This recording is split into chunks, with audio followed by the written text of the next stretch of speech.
for joining today's virtual education program with Cancer Support Community Los Angeles. I'm Larissa Montalvo, and I am the Program Manager at CFCLA, and I welcome you to this week's webinar titled Nutrition for Cognitive Function. Today's webinar is the first in a three-part longevity nutrition series. Join us for parts 2 and 3 on the third Tuesday of the month in February and March for nutrition education, recipes, and cooking demonstrations to help you live healthier longer. Today, we're going to be joined by registered dietitian and certified vegan chef Katie Reines to discuss research behind foods and health-promoting behaviors that promote focus, memory, and brain function. Stay tuned until the end, as Katie will be bringing the research to your refrigerator with an easy blueberry, walnut, and chia pudding recipe demonstration. Keep an eye on the chat for a link to the recipe. But before we begin, if this is your first time joining us, Cancer Support Community Los Angeles is a premier nonprofit organization providing vital social and emotional support to families facing cancer, including patients, caregivers, and their loved ones, all at no cost. Our programs include support groups, healthy lifestyle classes, social activities, and educational programs such as this one. If you'd like to learn more about our services or watch past webinars, please visit our website at www.cancersupportla.org. So without further ado, I would like to welcome today's speaker.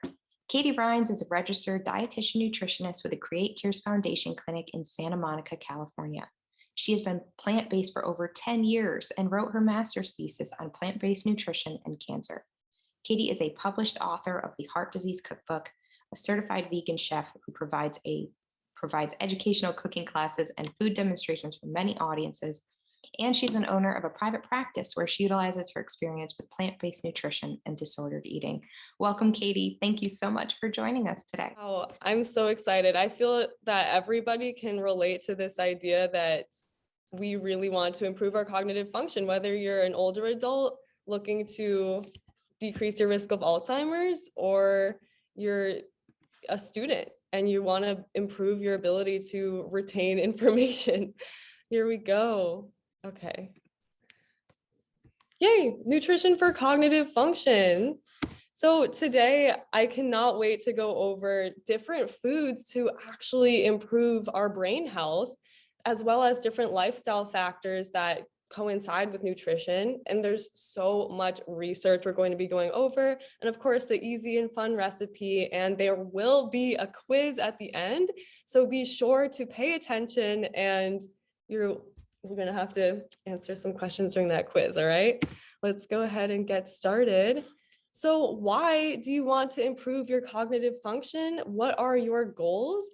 I would love to see in the chat box any and all answers to this question.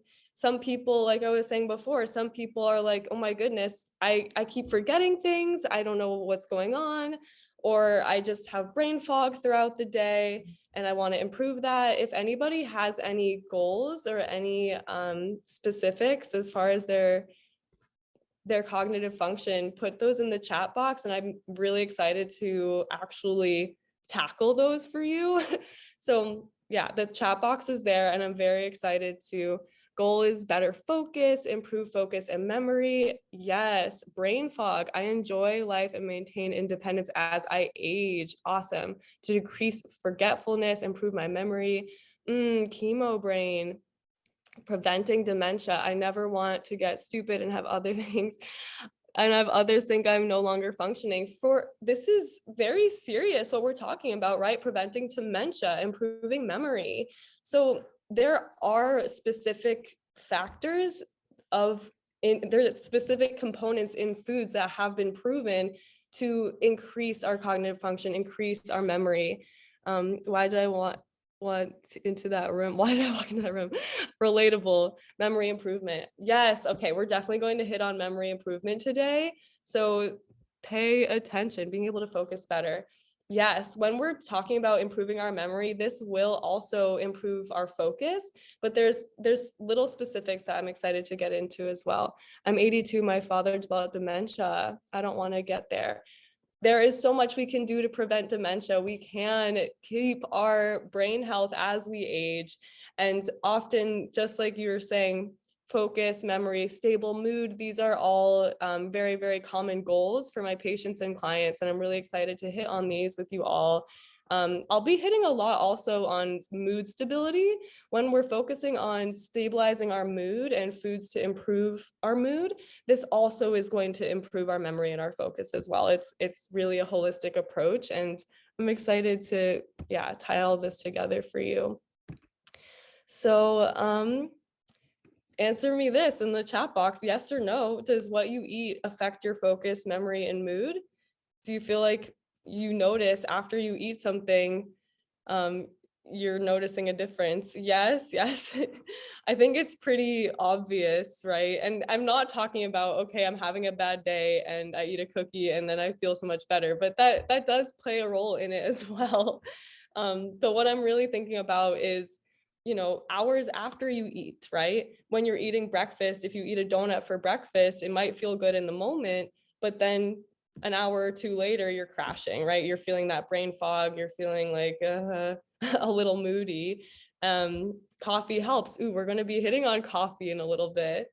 But instead of having like a balanced breakfast with some berries in there, some fruit in there, some whole grains, you're probably going to feel focused, stable, energy, satisfied throughout the day. And that's really going to improve your focus and your mood, right? So I'm glad that you're all aware of this in your day-to-day life.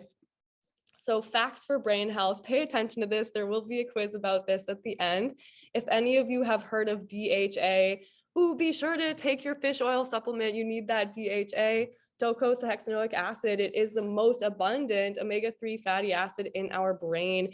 This is really, really what's essential for that nerve interaction, right? This essential fatty acid, a lot of my patients and clients aren't getting enough when they first start working with me. So I'm really excited for this to be the number one thing that we focus on. Secondly, blueberries, red cabbage, and other berries and cruciferous vegetables are packed with antioxidants that may delay brain aging and improve memory. So it's so fascinating that the colors in blueberries and red cabbage, that dark blue purple color, the color is called anthocyanin, and it's been proven to help to navigate and decrease the plaques and the things that will cause things like Alzheimer's. All right. So it's so interesting. Not just blueberries and red cabbage can help with brain function, but looking for those colors, looking for the purples.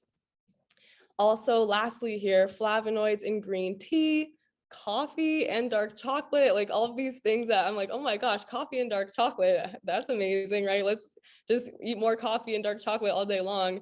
It doesn't necessarily mean to just binge on dark chocolate and you're going to have improved brain function. And very specific here, it is possible that your green tea and your coffee from Starbucks, it's not healthy for you if it's just packed with lots of sugar. But there are really beneficial components in these things that have been proven to improve memory, mood. And of course, like you were saying, coffee helps, right? That caffeine, it actually has been shown to help improve mood and of course to help improve focus and productivity. So, and there is a point where it is too much as well. And we'll talk about that in a little bit. And at the bottom here, people who eat diets rich in flavonoids have significantly more BDNF, brain-derived nootropic factor, preventing depression, improving focus, and memory. So brain-derived nootropic factor, this is something that creates new neurons. It's something that really, really helps with memory, with making connections. And we're doing whatever we can today to teach you how to increase this nootropic factor. And there's lots of research going over what foods and what things can really help increase this. So let's go over DHA. I'm curious to see in the chat box, who in here takes some sort of DHA supplement? Maybe it's fish oil, maybe it's an algae-derived omega, maybe you're simply really intentional. Maybe you're vegan and you're really intentional about getting in flax seeds or chia seeds every day. Dude, you take your fish oil, right? Anybody else take a fish oil? I take fish oil tablets. I do, yes. All right, fish oil plus chia seeds daily. Nice. So the The thing with fish oil is, yes, like this is a really amazing thing to be able to supplement because of the DHA. It's so important for our brain health and our heart health. Just throwing it out there, it's very important to get a well-sourced product. We don't want to support or eat like foods that are just gone rancid. These things are also pretty heat stable, and for them to be shelf stable, omega-3, but not sure where it comes from. I also give it to my dog, nice, flaxseed oil. So that flaxseed oil you're taking, I really hope you keep the flaxseed oil in the fridge because it is really sensitive to heat and it can go bad, and we don't want it to go bad. So that's why I'm saying, like, be careful where your fish oil supplements come from. Make sure they're not expired, and they'll be doing a little bit more harm than good if you're getting a really expired supplement. But interestingly, I think a lot of people may not be aware you don't have to eat fish necessarily to get docosahexaenoic acid. You can also get it from chia seeds and flax seeds. However, when you're eating flax and chia, these sources of omega-3s, it's not the DHA that you're taking in. You're taking in omega-3s. So if you can see my cursor here, I'm circling omega-3 under 3 tablespoons of soaked chia seeds. This is a precursor to create DHA. So your body can make it out of DHA. And what's interesting is that in 3 tablespoons of soaked chia seeds, there's a little bit more omega-3s than 4 ounces of salmon. However, unfortunately, on the Chronometer account that I have, the nutrient analysis account, it doesn't say preformed DHA. However, it is really cool to think about, wow, I'm getting lots of omega-3s from just 3 tablespoons of chia seeds, right? And getting in those flax seeds. So if you're intentional about getting in chia seeds daily, like 3 tablespoons, that really should be enough. And when it comes to eating salmon, recommendations are low mercury fish only twice a week. 4 ounces twice a week is sufficient to meet your need for DHA. So low mercury fish, I like the acronym SMASH. So that includes sardines, mackerel, anchovies, salmon, and herring. Those are the top 5 lowest in mercury fish. And 4 ounces twice a week is all you need. And you don't necessarily need to eat fish. There's also algae-derived omega supplements and ground flax and soaked chia seeds. And then I wrote on the bottom here, in fact, DHA makes up over 90% of the omega-3 fatty acids in the brain. So really, really important to make sure that you're intentional about getting in those omegas, omega-3, but not sure where it comes from. Yeah, take a look at those supplements and let me know. I'm excited to answer whatever questions you have. So secondly, after going over the essential omega-3 fatty acids, our bodies cannot create those omegas, got to take those in every day. Also want to hit on berries. Is more than 8 ounces of salmon a week unhealthy? That's definitely a question I'm excited to answer at the end. And I mean, it could be. It depends on you. It depends on your unique needs. And I don't want to say it's necessarily unhealthy. There's different things that I would want to look at to see how you're doing, especially when it comes to cancer risk, right? So in my job with preventing and reversing late stage cancers, it's very important that we're eating as little animal products as possible. That increase in animal protein is also going to lead to an increase in insulin-like growth factor, which is directly correlated with an increase in cancer growth.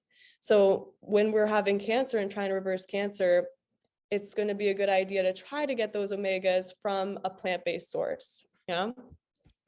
So talking about more foods to help with cognitive function, please buy some frozen blueberries, snack on blueberries. Blueberries are amazing. I've been reading articles about blueberries improving cognitive function and reversing Alzheimer's symptoms for so long. Blueberries have been my favorite fruit. One study of more than 16,000 women demonstrated that those who consumed the most blueberries and strawberries had slower rates of cognitive decline and memory loss than women who had fewer berries.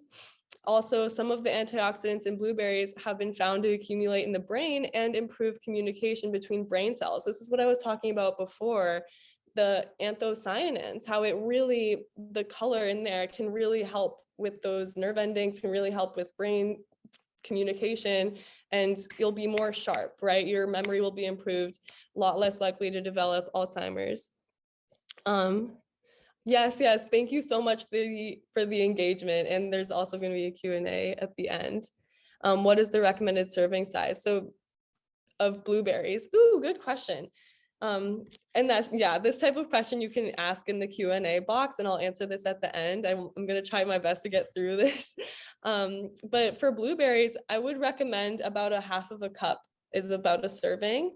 But I'm not going to come after you saying you ate too much if you ate an entire cup of blueberries. Honestly, the more seems to be the better when it comes to these studies. It seems to me that the more there was another study that I'll mention later that like 100 grams, which is about one banana of fruit, has, if you increase, as with every 100-gram increase, there was a 3% decrease of depressive symptoms, right? So I don't know exactly cups to grams for blueberries, but I'm just gonna guess that about a half a cup is about 100 grams.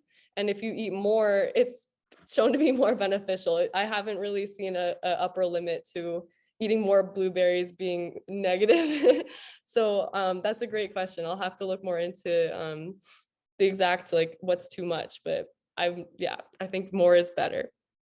And then lastly, according to one review of 11 studies, blueberries could improve memory and certain cognitive processes in children and older adults.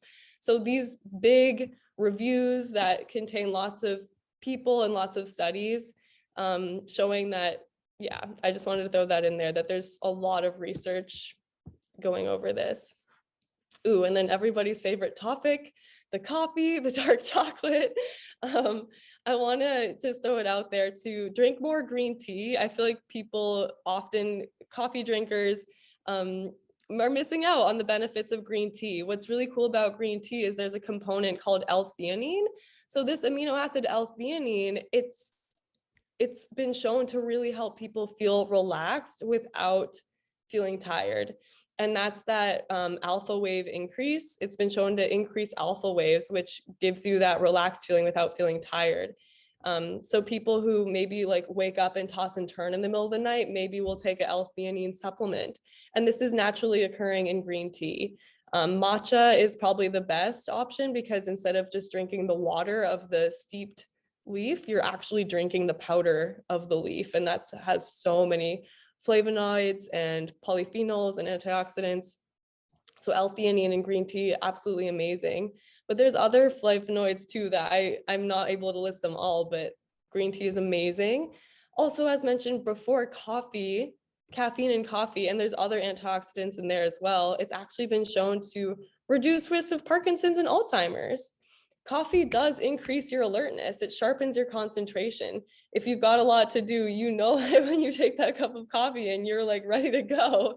Caffeine is very, very powerful. And from person to person, I just want to say a warning. Some people, does it create a superhero or a devil when you drink caffeine? A lot of people, most people, they feel like a superhero when they drink caffeine. I did a genetics test and I'm actually one of 10% of people who is a slow metabolizer of caffeine, and caffeine stays in my system for over 30 hours. So when I drink coffee, I actually will be up all night. I'll be recovering for weeks later. And it's really hard for me to feel okay after I drink coffee. At least with green tea, the L-theanine in there helps me feel relaxed with all those benefits of the caffeine. Whereas coffee, it's really too intense and I'll just get anxious and like shaky and it's too much for me. So from person to person, they know, like, you should know your limit with the coffee and how much is beneficial and how much is actually not beneficial. And I think that I L-theanine in green tea. I was trying to mention dark chocolate. I'm sorry, this is a typo right here. But there are lots of flavonoids associated with improved learning and memory in dark chocolate and may slow age-related mental decline, and it's a mood booster. Nice. Wow, I guessed right. Kathleen said that there's 95 grams is half a cup of blueberries. So I'm really proud of my grams to cups conversion after all these years. Yeah, 1/2 cup of blueberries sounds like that's about a serving. And this should say dark chocolate up here. Dark chocolate, there's so many antioxidants and flavonoids in dark chocolate. And then according to a study with over 900 people, those who ate chocolate more frequently, specifically dark chocolate, not chocolate that's full of milk and sugar, performed better with mental tasks, including some involving memory, compared with those who rarely ate it. All right, so that's a lot of people. That's a pretty good study to look at, to notice, okay, wow, there's something going on here that to pay attention to. And I'm sure everybody likes the excuse to want more chocolate. How do you keep hemoglobin up? That question put in the Q&A. I hope to get the hemoglobin up question. I'm very excited to answer that in the Q&A if we have time later. That's definitely something that we can talk about later. Okay, so USDA, Katie's talking about increasing your flavonoids. Flavonoids have been shown to directly increase those brain-derived nootropic factors. We want to increase those flavonoids in our diet. What are the sources? And I had trouble finding a really clear, valid list of sources. This is not necessarily a list of the top sources. This is actually where the US, where Americans get their flavonoids from. So because blueberries are so high in flavonoids, specifically the anthocyanins that I was talking about, blueberries are the number one, but Americans eat a lot of bananas. So even though, see this arrow here, even though bananas are quite low in these flavonoids, since Americans eat so much of them, this is one of the top ways that Americans get these flavonoids. But if you look at this list, here, did somebody ask a question? Okay. If you look at this list, you can see that things that are really high include, looks like cranberries, red cabbage, cherries, and blueberries look like the ones that are actually higher in this flavonoids. So something to keep in mind. Bananas are great, but they're not super high in antioxidants like anthocyanins. They don't have that color. Oh, okay, so something fun to throw out there. If you've heard of the doctrine of signatures, I'm so obsessed with thinking about this idea that the foods that we eat, if they look like a body part, that they could help with that body part. And when it comes to brain health and mental health, that's definitely the case. Walnuts, I didn't mention when it comes to DHA, but walnuts are also quite high in omega-3 fatty acids. Walnuts, chia seeds, flax seeds, and hemp seeds, those are the top 4 plant-based sources that I always tell my patients and clients. And guess what? A walnut looks exactly like a brain. And same with the red cabbage. Red cabbage, this is those folds in there. It looks quite similar to a brain. And it's really, really amazing for your brain. So it's just cool to think about the doctrine of signatures and connecting the dots with this. I also want to point out the chakra system. So this is in Ayurvedic medicine, using different colors to improve different parts of the body, different ailments. And it just so happens that brain health, this third eye health, it comes with the color purple. And that has been proven to be true by lots of research, that these dark blue blueberries and the red cabbages, and that purpley red color in cherries, this has all been shown to really, really improve brain health. So when you're at the store, it's not just with blueberries and cabbage either. There must be a reason why the Okinawans, with their purple potatoes, those potatoes that are purple have much more antioxidants than white potatoes. And there, if you think about other purple foods, I'm kind of blanking, but other purple foods work as well to help with brain health. There needs to be a lot more research. There's been a lot of research done on blueberries, but just because there isn't research on purple potatoes as much, that doesn't mean that they're bad. And I just threw this in here. I did put this slide in for the last talk I did, but I think it's worth mentioning that avoiding certain foods is really important as well. Avoiding alcohol and cigarettes. I know that some people may think that drinking red wine is beneficial here and there. the reality is that research shows that less is definitely better when it comes to cognitive function. Alcohol has been shown over and over to actually kill brain cells and cause depression. White sugar, white flour, fried food, these things are going to cause inflammation, and they're actually going to create plaques that are more likely to cause things like Alzheimer's. So it's not just about what you are eating, it's also about what you're not eating. So when it comes to improving your focus and your risk of Alzheimer's, be sure that you're also avoiding certain things. And of course, it's more fun to focus on what we get to include, but I really think it's important to mention that.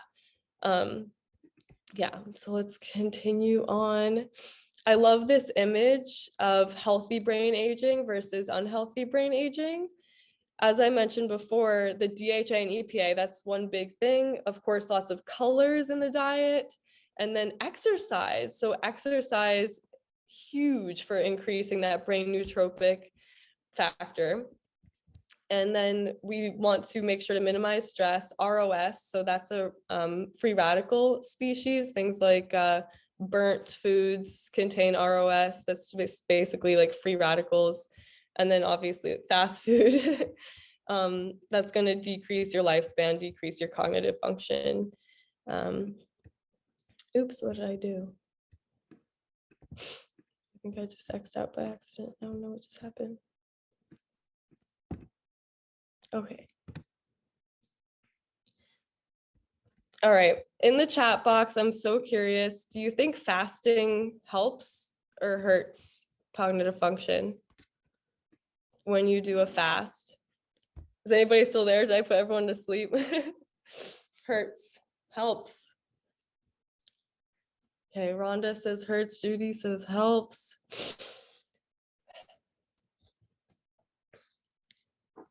Woo.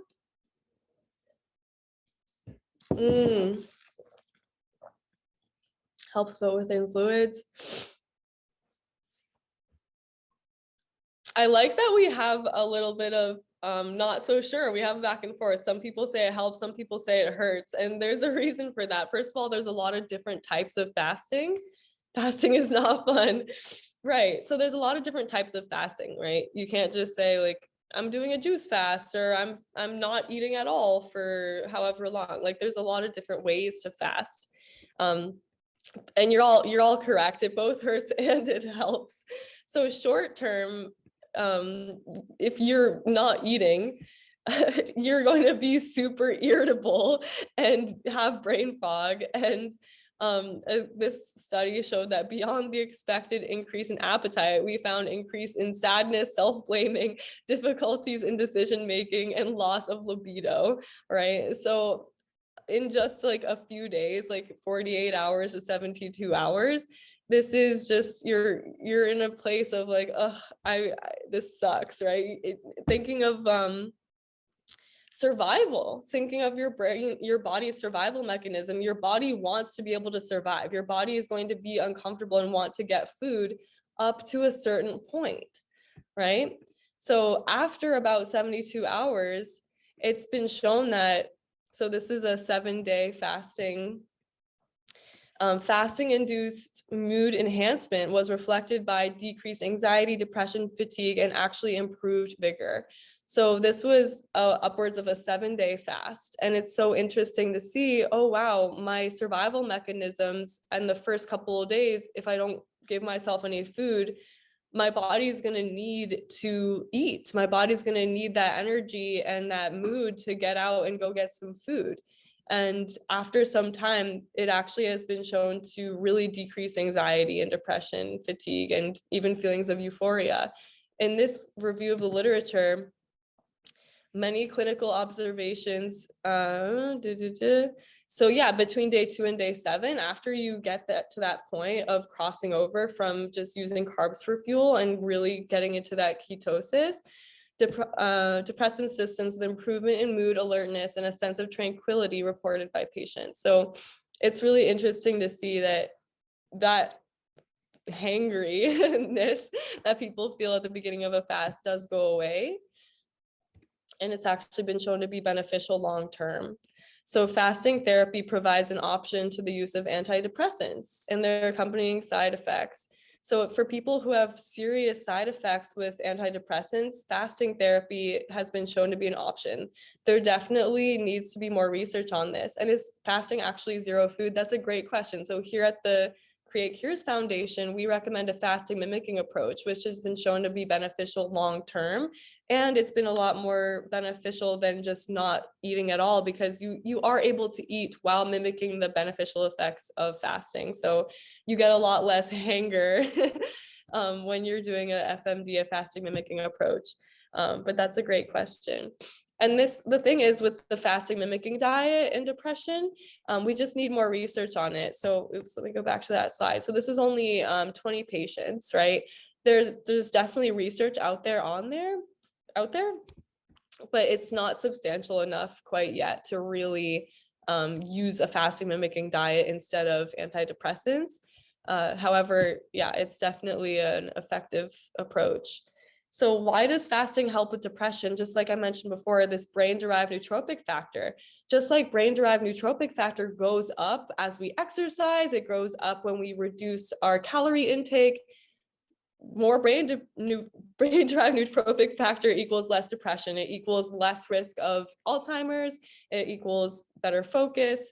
And it also increases as flavonoid intake increases, right? So that's what I've been talking about this whole time. And there's some more research that I just wanted to throw out there really quick before the recipe. As brain-derived nootropic factor increases, it plays major roles in mediating adaptive responses. So not only with brain health, but obviously for everything else that our bodies do, it's going to improve with higher brain-derived nootropic factor. And yeah, higher flavonoid intake may be associated with lower depression risk, particularly among older women. I had to put this huge, amazing study in here. This is the nurses study. We followed 82,643 women with previous history of depression. And yeah, conclusions that intake of higher flavonoids really significantly associated with lower depression risk. So this isn't just like, oh, maybe this could help, I don't know. No, it's definite that you increasing your flavonoid intake, you will for sure decrease risk of depression and improve your cognitive function. In India, the practice is to fast fully one day every, wow, that's awesome, Ayurvedic practice. I love it. And excuse me, I'm slightly under the weather, hopefully not COVID, glad you're all at home. But here we have inverse linear relationship between fruit and vegetable consumption and risk of depression, right? So this very clear decrease in risk as the fruit and vegetable increase.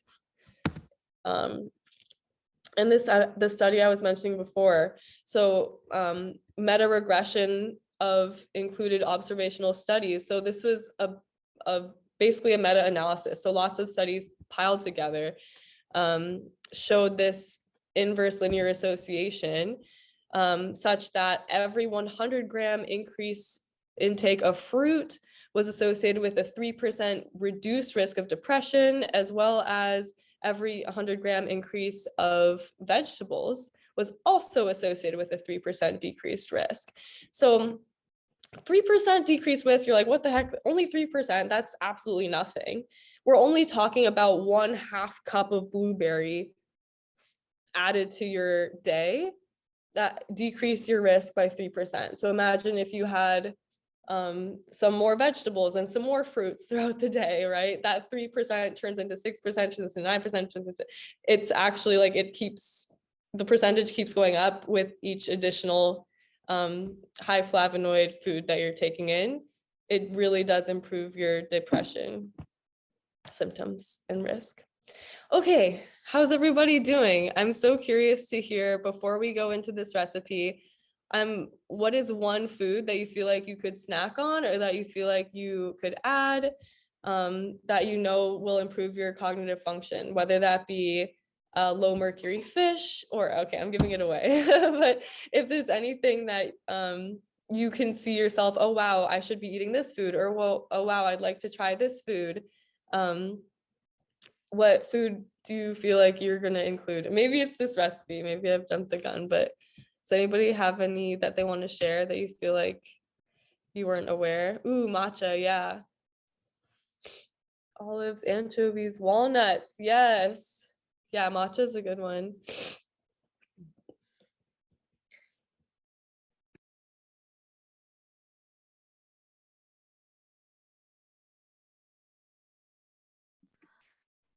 Ice cream, vanilla, cherry. Yeah, I mean, putting cherries on your ice cream will definitely help. um, Almonds, awesome.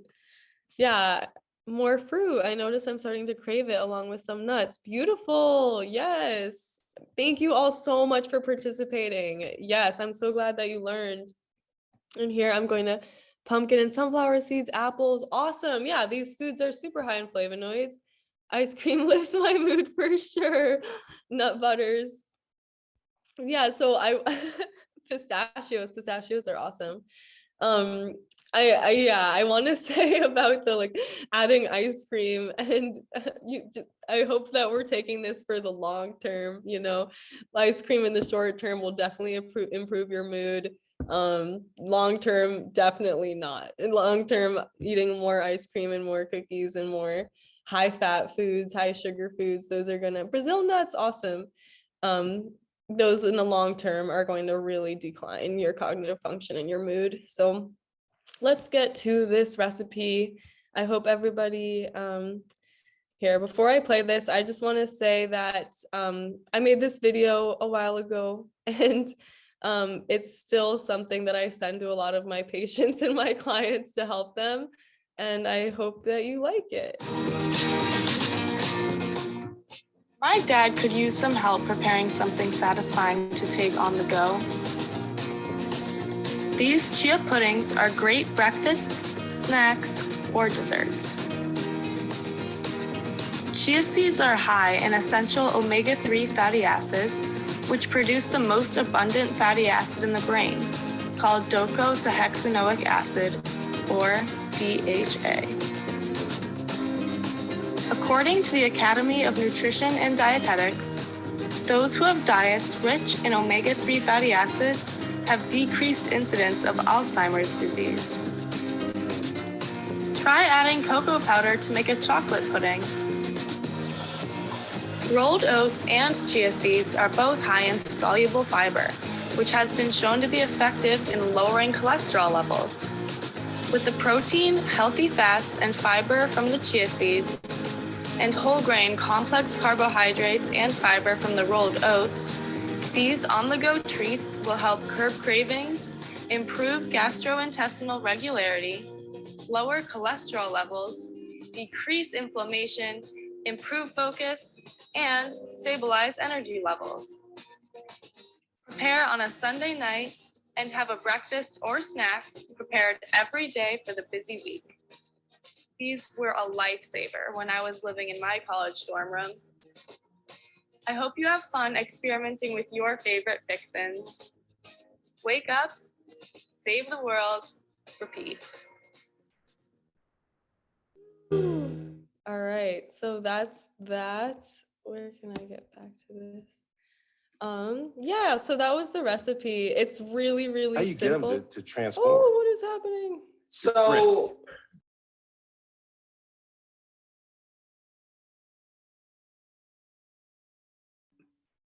Is everybody still there? Hello, easy blueberry. Nice. Awesome. So that recipe is so easy. You really just throw everything together, stir it, and put it in the fridge, and it's ready to go. And if you wanted to, if you forgot to prepare it ahead of time, you could eat it within 10 minutes, just wait like 5 to 10 minutes. Can we have the recipe? Yes. Here. It's the next slide. Oh, we've just posted it here in the chat. You're welcome to click that link. Did I not? Oh, I thought I had. Here it is. Okay. I put my things out of order. Thank you. Yeah, and it's in the chat. That I used almond milk, so I definitely do not recommend using dairy milk. I use either soy milk, oat milk, rice milk, coconut milk, almond milk, cashew milk, hemp milk, whatever other milk you like. There's lots to try out there. I recommend that you get a plant-based milk. Make sure that it's unsweetened, and you don't need to use milk. You can actually use water if you want to use water. That's what's kind of fun about this, actually. If you use water and you let it all soak together, it kind of creates its own oat milk within itself. So, but here's one serving, super, super easy. You can make it however you like. Definitely try to add cocoa powder, get that benefit from the dark chocolate. Super easy. And I call it overnight oats because it's just easy to make the night before and then put it in the fridge, and it just chills in the fridge overnight, and then you can grab it and go in the morning. So that's why I call it overnight oats. Does that make sense? I hope that makes sense. And then last thing, I just wanted to throw it out there that there is so much more that I did not mention. There's lots of research around mushrooms, specifically lion's mane mushroom. Would steel cut oats work? I don't recommend using steel cut oats, actually. You could, it just might be a little crunchy. I think rolled oats and quick oats might be better for this, just to make sure that it is soaked all the way through. Maybe just add some more liquid if you're using steel cut oats. It'll probably be fine. I think I actually have tried that before. It'll be like just a lot more crunchy, a little bit more texture. So yeah, definitely look into lion's mane mushroom, ginkgo biloba, and bacopa. There needs to be more research on these herbs. These are used in Ayurveda and Chinese medicine, yerba mate, nootropic supplements. So a lot more research is needed. So far as I know, these can only be beneficial to look into and to help. But as of right now, yeah, a lot more research is needed. And that concludes the talk. But first, I almost forgot about the quiz. So yeah, mushroom powder is great. Definitely look into some lion's mane mushroom powder. What fatty acid is essential for brain health? Does anybody remember? And no, oats do not contain gluten. If you are allergic to gluten, though, if you have a gluten sensitivity like celiac, I recommend that you purchase, yes, David, omega-3. Omega-3 is the essential fatty acid. But oats within themselves don't contain gluten. Cherry ice cream. You all are so funny. What can I substitute? Chia because of IBS. Put these questions in the Q&A. In this chat, let's put my answers to the quiz really quick. Omega-6 and 9. So omega-6 is also essential. The thing is, most people already get plenty of omega-6. So most nuts and seeds, like olives, monounsaturated fats, olive oil, they're really high already in omega-6s, and 9s are really easy to get. Yes, DHA, whereas omega-3s, it's really those 4 sources: the walnuts, chia seeds, ground flax seeds, and hemp seeds. Those are basically the top 4 that contain omega-3, and the fish, the low mercury fish twice a week. If people are plant-based and they're getting the omega-3s from avocado and olives, it might not cut it, right? Avocado and olives are fantastic, but those omega-3 essential fats, there's not enough. They're not that high in those sources. So can I substitute almonds for walnuts? Not necessarily. Walnuts are much, much higher in omega-3s.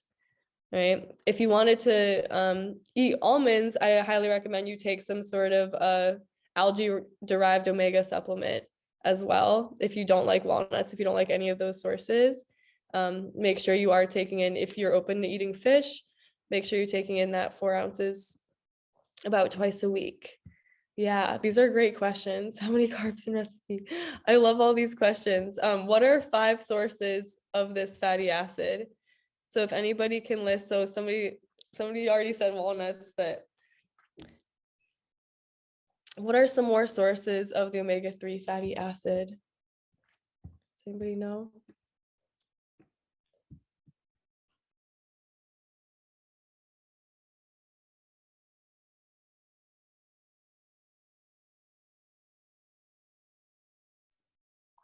Yes, smashed fish. So the smashed salmon, mackerel, anchovy, sardines, herring, chia seeds, yes. So blueberries and other berries do not contain omega-3s, but they're amazing for brain health. Yes, specifically ground flax and soaked chia seeds. So if the seeds are just left whole, you're going to see them come out the other end. All right. They're really great for fiber if you don't either grind them or soak them. Chia and flax seeds, chia seeds need to be soaked. Flax seeds need to be ground. Soybeans are amazing. The isoflavones in soy, amazing antioxidants. So much better than meat and animal products because they're lower in saturated fat. They're going to be so much better for cognitive function. So I want to say soybeans are amazing. Not necessarily a significant source of omega-3s. But soybeans are incredible. Awesome. I think as well as walnuts. So yeah, these are all great. Thank you all for participating. I've got 3 more questions here. What are 2 foods rich in flavonoids that have been shown to help with brain function? So it seems like you're already answering these, but if anybody could share 2 more foods that were mentioned that are high in flavonoids. Yes, dark chocolate, caviar. Not sure about caviar. Dark chocolate. Anything else?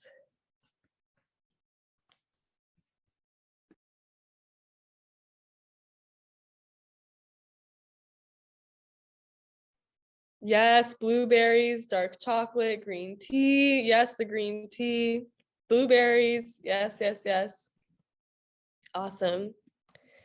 Cranberries. Yeah, cranberries too are super high. Dark chocolate cherry ice cream. All right, Jim. Jim, I feel like you need to hire me and we need to talk about your ice cream situation. Not red wine. No, no, no. Red wine, although there's controversy around including red wine, the antioxidants in red wine could be much more beneficial if you simply just ate red grapes. The skin of the red grapes is what contains resveratrol, which is so amazing, right? You don't need to drink the alcohol from red wine. So alcohol is actually going to kill your brain cells. It's going to not helpful. Red cabbage, yes, red cabbage, kale, onions, amazing. Yes, cherries. So Kathleen, you know a thing or two. Those are definitely really high in flavonoids. I love it. Thank you all so much for participating. What are 3 nutrients on the label? Oh, what the heck? I'm sorry. I thought I updated this question, but this went back to my other slide. Well, 2 more questions that I had for you. I'm curious to see how I know how to look things up. Yes, Kathleen, that's awesome. So I'm just going to ask you a couple more questions really quick. And then if you have any other questions for me, I'm curious to hear if anybody is willing to share with lifestyle factors as well, because exercise is so important to improve our cognitive function. I'm curious to hear what exercise, if any, you're willing to try after this talk. I think people don't realize that exercise is like a mini fasting regimen. So when you exercise, you're really pushing your body to, I'm starting to walk. Awesome. So really thinking about making sure you're getting outside, right? Starting to walk, get that blood flowing. What's so important about brain health is that, yes, the blood is pumping, like we're making new connections here.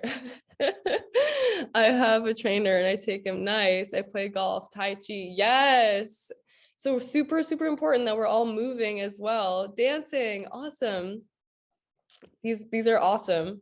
And then the last question I had for you, so be sure to include, like, this is January, the new year. If you don't already, move your body at least a half hour. It doesn't have to be intense, you know, gardening, walking, Tai Chi, these are amazing. Offer great free exercise classes. Oh, that's amazing. And I love dancing too. Last question I have, how might you implement fasting? So I recommend to my patients and clients, I put this question into an awesome. When it comes to fasting, it's going to be important that we implement some sort of fast, right? We don't want to be eating 24 hours throughout the day. It's important to give our bodies a break. And I'm curious to hear from you. I'm doing a 1-day juice fast to start. Interesting. Okay. So I'm glad I asked this question. There's nothing wrong with doing a 1-day juice fast. But a hack that maybe hopefully you remember from last time is this 12 to 14 hour fasting window between dinner and breakfast. How does fasting affect diabetes? Ooh, about adding in green tea. So many questions. Stop eating after 6 p.m. Right. So when it comes to really improving your cognitive function, it's going to be a good idea to, try to eat earlier, like finish your dinner earlier and then eat your breakfast after 12 to 14 hours. Like let your body have that fast so that you can truly break the fast and have much more long-term benefit. I don't want to be hangry. This is awesome. Okay. That was it for the questions that I had for you. And I'm curious to hear what questions you have for me, if any. And I would love help with facilitating that as well.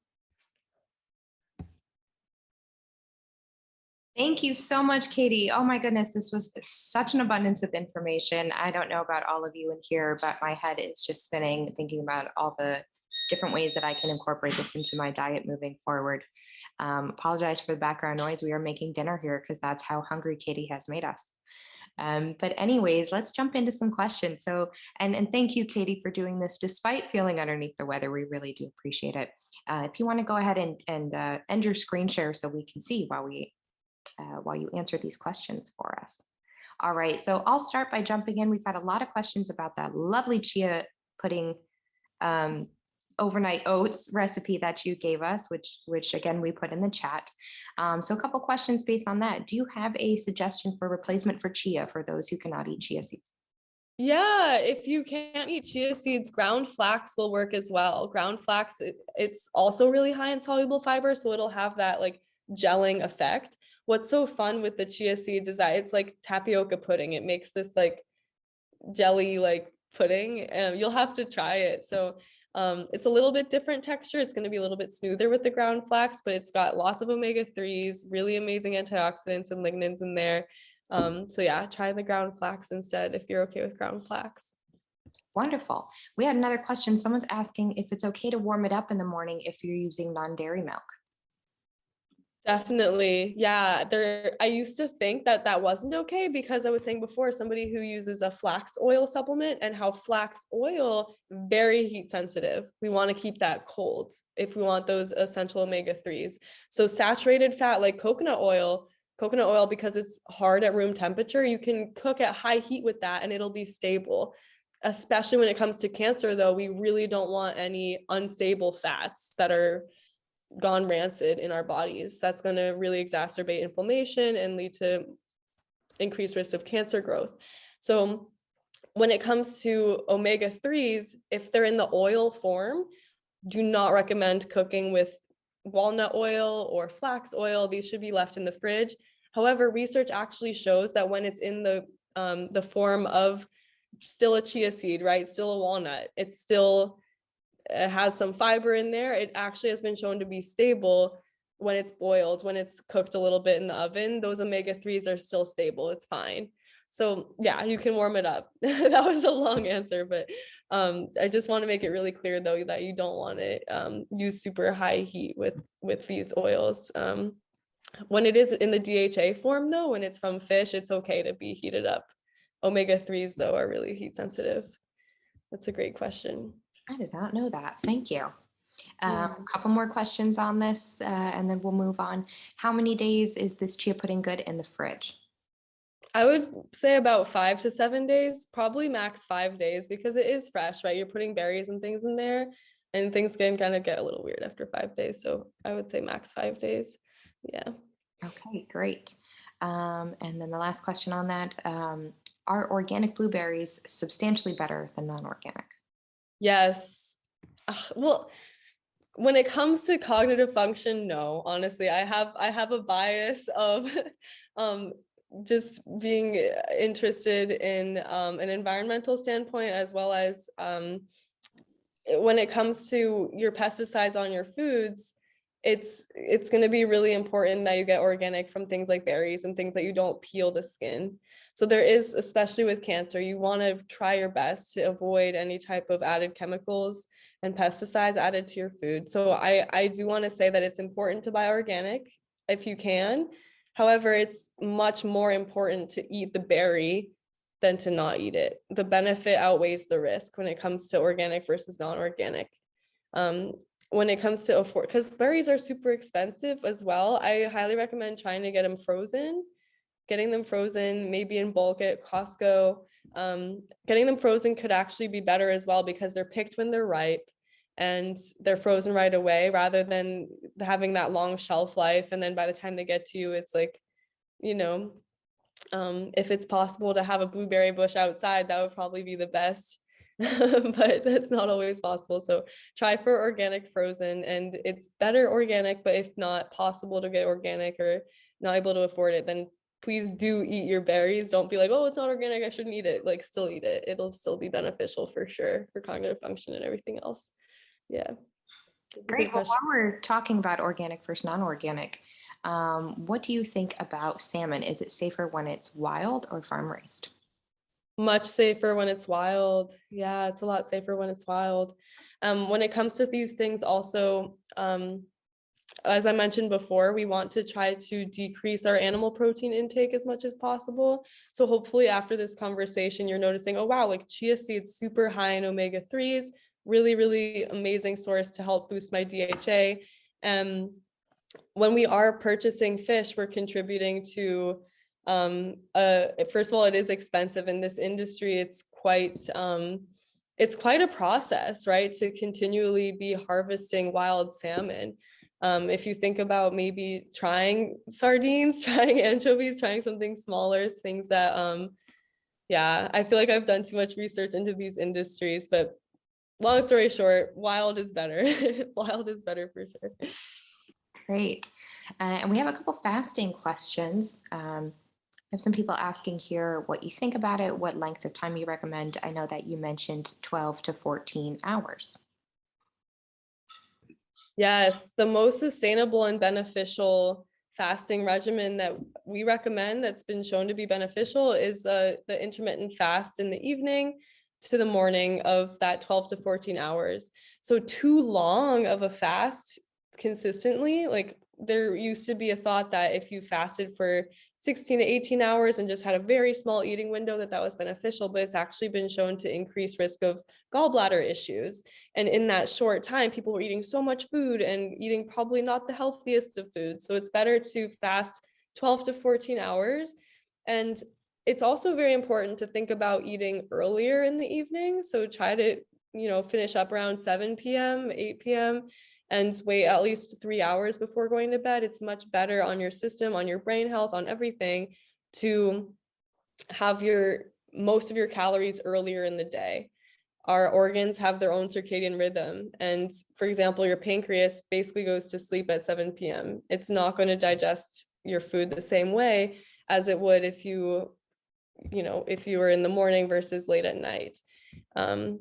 So yeah, that intermittent fast, first of all. And secondly, when it comes to fasting, there is so much research on the fasting mimicking diet approach, especially when it comes to cancer. The thing is, when it comes to recommending anything other than the 12 to 14 hour approach, is that it can be dangerous, especially if you're on blood pressure lowering medications. If you're older adults, you probably need more calories. There's a lot of factors that could make it not beneficial as well. So it's important to talk with a professional about doing any sort of longer term fast. Yeah. Great. Thank you. I know that's a very hot topic right now, so I appreciate you talking on that. I know there's a lot of conflicting information out there as well, so thank you. Okay.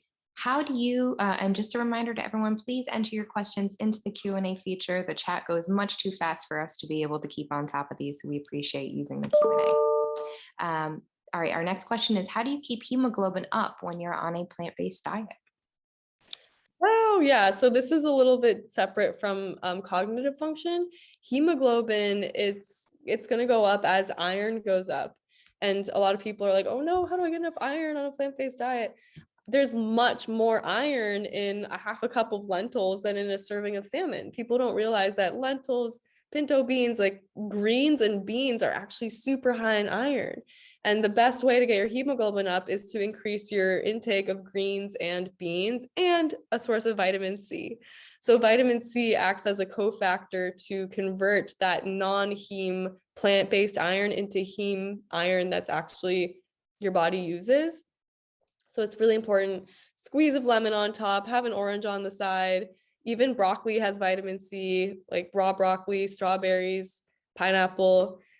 Have your fruit for dessert and you're definitely going to absorb your plant-based iron. That's a great question.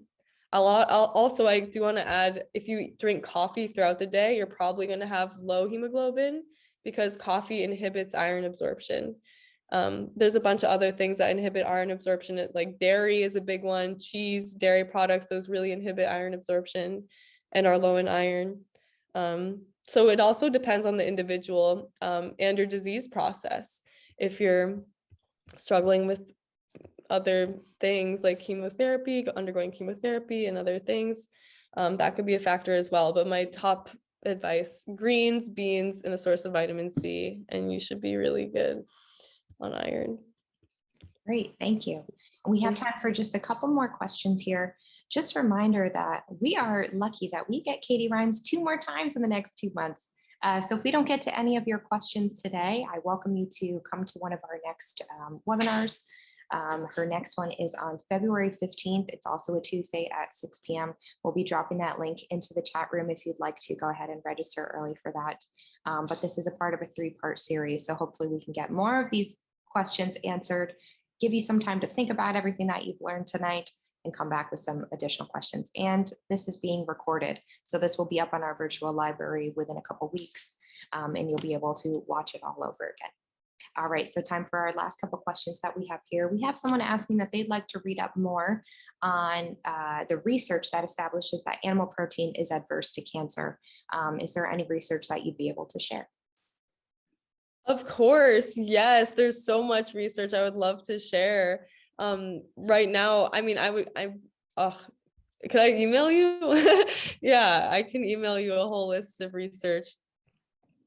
Is that okay? Katie, if you're open to sharing your contact information, we'll be happy to drop that into the chat, and yes, feel free to reach out. We'll let them reach out to you if they'd like to get connected with that research. Yes. Let me open the chat box. All right, and while you are doing that, there is a question here that is very near and dear to my heart, so I really need this answer. What % of cocoa and dark chocolate do you recommend? I recommend 65% and above. Yeah. Okay, wonderful. Thank you for that. That's a great question. And how much of chocolate do you recommend should be eaten in one sitting? I feel like 2 squares would be a good amount for getting in those flavonoids. A lot of people, it depends on the person too. If you're a much smaller person, maybe 1 square is fine. If you're a larger person, maybe 3 squares is fine, but a reasonable amount, and actually you'll get plenty. Like, don't be like, oh, my dietitian told me to eat 4 chocolate bars in a day. No, it's really a reasonable amount, and you'll get your benefit from it. Yeah, about 2 squares. We have another question about portion size here. Someone's asking about matcha powder. They said it is quite expensive. So they're wondering what's equivalent to 100 grams. I'm guessing they're really asking how much should they be using? One website they looked at says 1/2 to 1 teaspoon of matcha per cup of water. Yeah. So you do not need 100 grams of matcha. When it comes to 100 grams, that's a serving of fruit. So a serving of matcha, 100 grams of matcha powder, that's going to be like a lot of powder. So that's definitely too much. Yeah, I think 1/2 teaspoon to a teaspoon of matcha is a serving, and that should be plenty. That should be good. It's so potent. It's so dense. It's like this dried, concentrated green tea leaves. So you really don't need that much. Once you invest in some matcha, you should be good for at least a month in like a small container. Great, thank you. All right, 2 more questions we have here, and that's about all we have time for tonight. What amount of water do you recommend they consume per day? We consume per day. For water, I'm glad you brought up water, because when we're even slightly dehydrated, our brain shrivels a little bit. Like our brain kind of becomes a raisin, and there's no way you're going to focus or feel good if you're a little dehydrated. And how do you know if you're dehydrated? There's one thing that I'll do with my clients where if your skin isn't springing back quickly, then you're definitely dehydrated. This happens for especially older patients. Like, oh, wow, if your skin kind of stays like that. And what color is your urine? So if your urine is like a yellow, like a apple juice colored yellow, a dark color, you're very dehydrated.